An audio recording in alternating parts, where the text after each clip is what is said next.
दोस्तों नमस्कार, स्वागत है आपका अपने चैनल संतोष मौर्य में। आज इस वीडियो में हम बात करने वाले हैं गेहूं की सबसे महत्वपूर्ण चीज़ पर, जो है सिंचाई यानी इरिगेशन। चाहे आपकी किस्म 110 दिन वाली हो या 120 दिन वाली, अगर सिंचाई सही समय पर कर दी तो पैदावार में 5 से 7 कुंटल प्रति बीघा तक का फर्क आ सकता है। जी हाँ, सिर्फ सिंचाई से।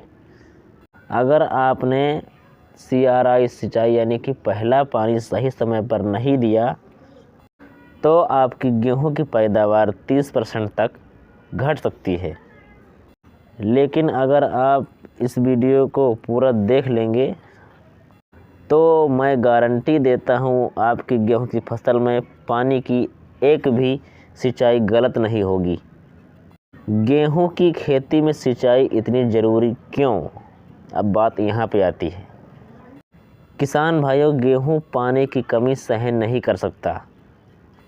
बालियाँ तभी भरेंगी जब जड़ें मजबूत होंगी, और जड़ें तभी मजबूत बनेंगी जब पहले सिंचाई सही समय पर मिलेगी।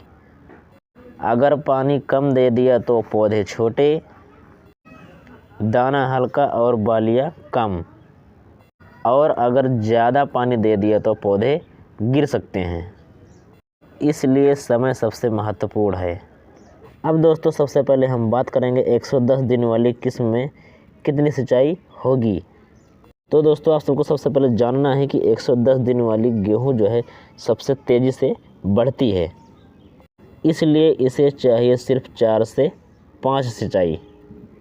लेकिन ध्यान रहे, हर सिंचाई सही स्टेज पर होनी चाहिए, मतलब कि सही समय पर होनी चाहिए। अब दोस्तों हम बात करेंगे 110 दिन वाली किस्म की सिंचाई का शेड्यूल के बारे में। कितने दिन पे कौन सी सिंचाई आपको करनी है। आपकी गेहूं की फसल बुआई के बाद 20 से 22 दिन की हो गई हो तो CRI सिंचाई ज़रूर करें, यानी कि पहला पानी उसमें ज़रूर दें, लेकिन ज़्यादा भर के ना दें। दूसरी सिंचाई आपको करनी है 40 से 45 दिन पर, यानी कि टिलरिंग स्टेज पर करना है दूसरी सिंचाई।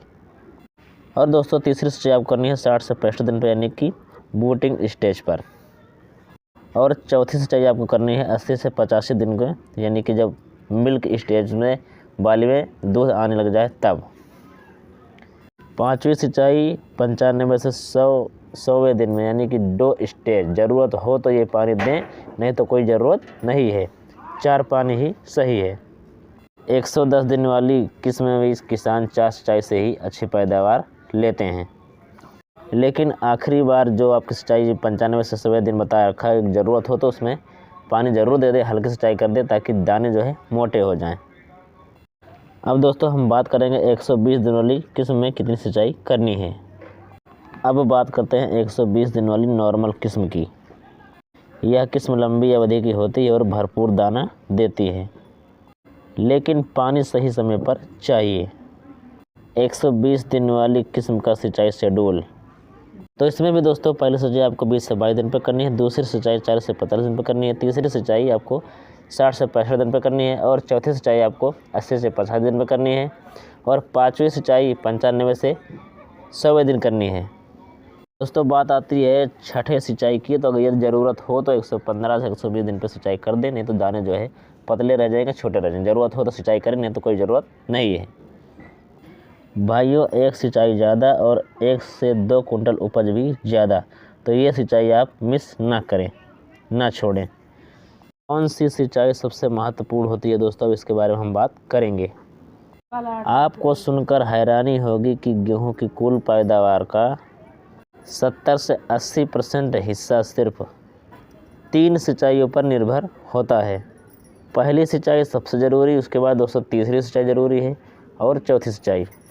दूसरी सिंचाई में आप थोड़ा सा 2-4 दिन इधर कर सकते हो, लेकिन पहली सिंचाई और तीसरी और चौथी सिंचाई एकदम टाइम पर आपको करनी रहेगी। इस 3 सिंचाई में अगर आप गलती करते हो तो यानी कि पैदावार में भारी नुकसान आप कर रहे हो। अब दोस्तों हम बात करेंगे हर सिंचाई में कितना पानी देना चाहिए। हर बार लगभग 5 से 7 सेंटीमीटर पानी पर्याप्त है।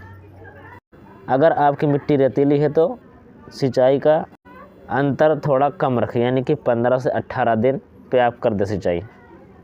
अगर मिट्टी दोमट या भारी है तो अंतर 20 से 25 दिन का रखें।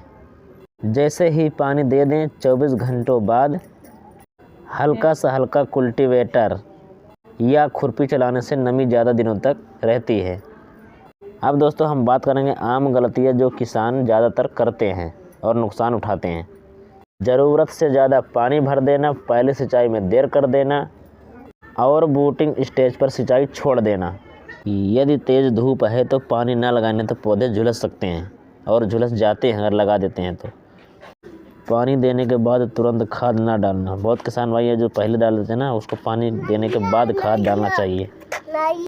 इन सब गलतियों से बचे रहोगे तो पैदावार खुद ब खुद बढ़ेगी। अब दोस्तों हम बात करेंगे अंतिम बातों की कि उपज कितना बढ़ेगा ऐसा करने से, ठीक है। अगर आपने यह शेड्यूल फॉलो कर लिया तो आपकी उपज पिछले साल से 4 से 6 कुंटल उपज ज़्यादा हो सकती है। तो किसान भाई उम्मीद है आप सबको वीडियो पसंद आई होगी। अगर वीडियो पसंद आए तो वीडियो को लाइक करना, चैनल को सब्सक्राइब करके बेल आइकन को जरूर दबा देना और वीडियो को ज़्यादा ज़्यादा जो है किसान भाई के साथ शेयर भी करना, ठीक है। ऐसे ही खेती से सटीक और देसी जानकारी हम आपके लिए रोज़ लाते रहेंगे। तो दोस्तों फिर मिलते हैं अगले वीडियो में, तब तक के लिए नमस्कार। वीडियो देखने के लिए धन्यवाद। सपोर्ट जरूर करते रहना और ज़्यादा से ज़्यादा इसको शेयर करो।